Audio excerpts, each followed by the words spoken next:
All right, I'd like to bring up Mr. Ahmed Habibi to the stand.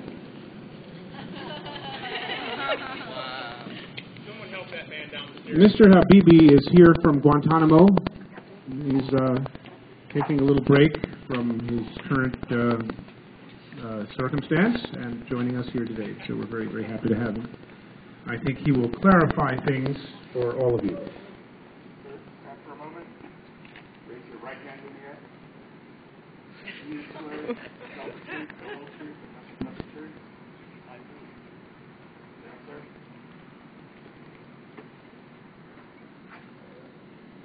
Is this thing on? Yes, Mr. Habibi, thank you so much for coming. I'm really glad you were able to tear yourself away from everything that's going on with you right now. Where am I? We're in the courtroom, and unfortunately, sadly, the former President of the United States is on trial, and we're going to try to, it's an injustice, and we're going to try to rectify it right now. So I want to ask you some questions, Mr. Habibi. Mr. Habibi, what was your profession in Iraq? I was a cab driver. I see. Did you have any dealings with Al-Qaeda? Never. The spawn of Satan. Do you know why you were taken into custody, Mr. Habibi? I have no idea. Habibi, it means friend. I was everybody's friend. Now I'm no one's friend. Clearly you were not somebody's friend. So where were you sent first after you were taken into custody? What happened? They put a bag over my head and earmuffs in my ears and loaded me into a plane. They put a diaper on me like a baby. They put drugs in my bottom that made me soil myself. I had to sit in my own filth for hours like a baby. I think we went to Germany. And then where after that? Yeah. After Germany, there was Egypt, I think, from the way they spoke. Some terrible Arabic. Egypt is one of the world's great tourist destinations, Mr. Habibi. Would you have ever been able to afford a trip to Egypt on a cab driver's salary? A trip to Egypt? My one dream was to someday take the Hajj to Mecca, as Allah commanded. That's very nice. Where were you sent next, Mr. Habibi? Oh, Egypt. I was in Egypt a long time. They tortured me horribly.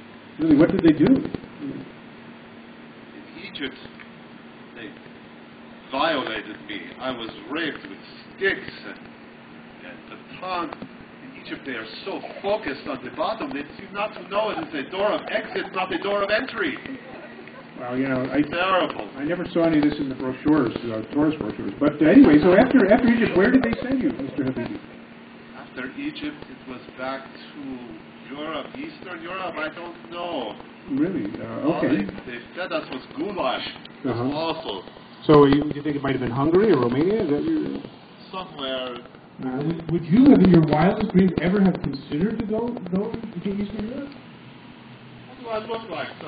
That American politician's wife taking photo op, giving candy to starving children? I cannot afford trips on a cab driver's salary. So Mr. Habibi would never have in his wildest dreams ever have had a chance to even consider going to broadening his vistas and going to Europe. So after that, where did you go? Where were you sent?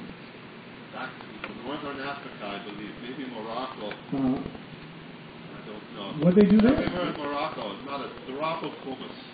Not once. Wow, that's terrible. Did you stay in Morocco? Did you stay in Morocco, or were you somewhere else after that? All I remember from Morocco is the electrodes on my genitals. Oh, it's horrible. The pain. These stars. It's terrible. At least they didn't have that bottom obsession. That was a blessing. It's nice that they mixed it up a little for you, Mr. Habibi. They switched to the front. Did you stay in Morocco, or did you end up somewhere else ultimately? No, I live in Guantanamo, Camp X-Ray. Oh, in Cuba. Yes, I keep thinking of mojitos and palm trees. That's very nice. Mr. Habibi, what has been done to you at Camp X-Ray in Guantanamo? Oh, in Guantanamo, the Americans, they torture us, but differently. The Americans torture us with a smile on their face, like they're at a wedding. And they take pictures to take home to their friends and children to have a good laugh to see us naked and cringing. Flight back to Guantanamo, and I have no further questions.